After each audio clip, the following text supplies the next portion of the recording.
ये विधानसभा मार्च है। जितने भी उपेक्षित वर्ग हैं, आज कल्याणकारी योजनाओं से जोड़ने के लिए राज्य सरकार, केंद्र सरकार के बहुत तरह की योजना चल रहे हैं। उसमें कितना किनके हिस्से पड़ेंगे ये कैसे पता लगेगा? तो सबसे बड़ी बात पिछड़ों की क्या होगी, अति पिछड़ों की क्या संख्या है, इन सभी को लेकर जाति जनगणना कराना बहुत जरूरी है। हमारे नेता आदरणीय पप्पू यादव जी भी इसके पक्षधर रहे हैं। और सबसे बड़ी बात कि 1872 में अंग्रेजों ने जातीय जनगणना कराई थी, 1931 तक लगातार चला और 31 के बाद 90 साल से आज जातीय जनगणना नहीं हुई। केंद्र सरकार सिर्फ और सिर्फ किसी धर्म समुदाय को टारगेट करके, जाति को टारगेट करके विवाद पैदा करना चाहती है और विवाद पैदा करके वोट बटोरना चाहती है। बढ़ती महंगाई इस कदर बढ़ चुकी है कि गरीब का तो जो हाल है जो है ही है। अमीर आदमी, मध्य वर्गीय, वो भी अब आवाज उठाने लगे हैं और पूरे देश में एक ये जन आंदोलन हो चुका है। और सबसे बड़ी बात कि बढ़ते महंगाई जब बढ़ती है तो केंद्र सरकार, आदरणीय प्रधानमंत्री जी के पास 10 तरह के तर्क है, रोकने का कोई भी तर्क नहीं है। 79वां वर्ग सर रुकने वाले कहाँ है? पूरा देख लीजिए, हुजूम है चारों ओर, रुकने वाले नहीं है। आज आर पार की लड़ाई होगी और हमारी आवाज को वहां तक सुनना ही होगा। यदि केंद्र सरकार जाति जनगणना नहीं कराती है तो हम लोग राज्य सरकार से मांग करते हैं कि वो अपने स्तर से इस जाति जनगणना को कराए। ये सभी मुद्दों को लेकर विधानसभा मार्च है। युवा परिषद, छात्र परिषद और युवा शक्ति के द्वारा विधानसभा मार्च है और ये विधानसभा पहुंच कर रहे हैं। तो और पार की लड़ाई बता। जातीय जनगणना कराने और बढ़ती महंगाई को लेकर ये युवा परिषद, छात्र परिषद और युवा शक्ति के द्वारा विधानसभा मार्च था। सबसे बड़ी बात कि जातीय जनगणना कराने को लेकर हमारे नेता आदरणीय पप्पू यादव जी पक्षधर रहे हैं और पहले भी कई बार इसके लिए प्रेस कॉन्फ्रेंस कर चुके हैं, आवाज़ उठा चुके हैं।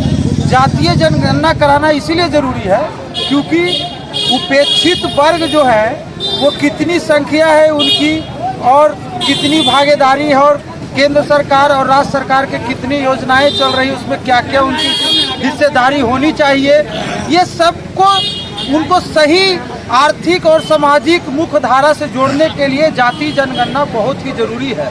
1872 में अंग्रेजों ने जाति जनगणना कराया था, उसके बाद लगातार 1931 तक हुई और 31 के बाद आज 90 साल हो गया है, जातीय जनगणना नहीं हुई।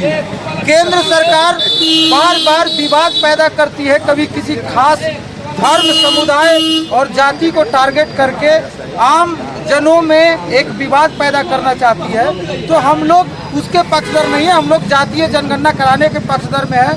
यदि केंद्र सरकार जातीय जनगणना नहीं कराती है तो हम लोग राज्य सरकार से अपील करते हैं कि वो अपने स्तर से जातीय जनगणना कराए। साथ में बढ़ती महंगाई, आज महंगाई इस कदर बढ़ चुकी है कि गरीब आदमी क्या, मध्य वर्गीय और कई पैसे वाले जो कि लगातार उनकी सैलरी अच्छी थी, आज सभी लोग मिलकर आवाज उठा रहे हैं महंगाई को लेकर। यानी महंगाई जब बढ़ती है तो आदरणीय प्रधानमंत्री मोदी जी के पास 10 तरह के तर्क हैं बढ़ने के, घटने के कोई, घटाने के कोई भी उनके पास उपाय नहीं है। केंद्रीय बैंकों ने साफ साफ कह दिया है कि 1947 के बाद देश में जुलाई सितंबर तक आर्थिक तकनीकी मंदी आ सकती है, आज़ादी के बाद पहली बार।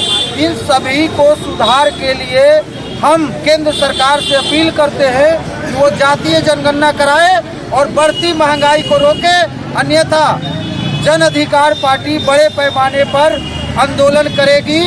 और सबसे बड़ी बात कि 79वां बार मन की बात के लिए आदरणीय प्रधानमंत्री जी आते हैं और उसमें युवाओं की रोजगार की चर्चा नहीं करते हैं और बढ़ते महंगाई को लेकर चर्चा नहीं करते हैं। जिन जिन सवालों को लेकर वो सत्ता में आए केंद्र सरकार, उन सबों को भूल जाते हैं। इन सबों के लिए हम लोग को साफ तौर पर मांग है कि जातीय जनगणना और नहीं चलेगी। जातीय जनगणना तो जातीय जनगणना हमारा कराने का खास मुद्दा है, इसके पक्षधर भी रहे हमारे नेता आदरणीय पप्पू यादव जी, लगातार प्रेस कॉन्फ्रेंस करते हैं। और उसके बाद सबसे बड़ी बात कि बढ़ती महंगाई को रोकना होगा।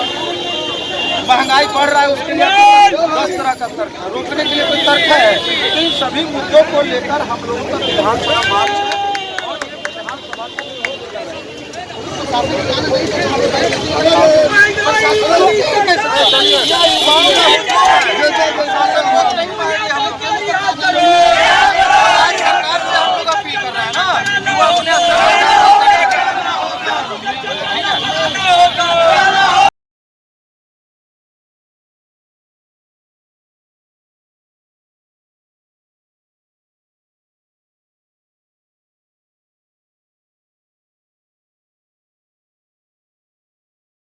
नमस्कार, प्रणाम। मैं हूँ प्रियंका महाराज और द फोकस चैनल के तरफ से आप सभी को यही कहना चाहूँगी कि कोरोना का पीरियड है, घर पे रहें, सुरक्षित रहें और जो भी गाइडलाइन है उस पे अमल करें, ध्यान दें और जैसा बताया जा रहा है सेम वैसा ही करें, क्योंकि घर पे रहेंगे तो सुरक्षित रहेंगे।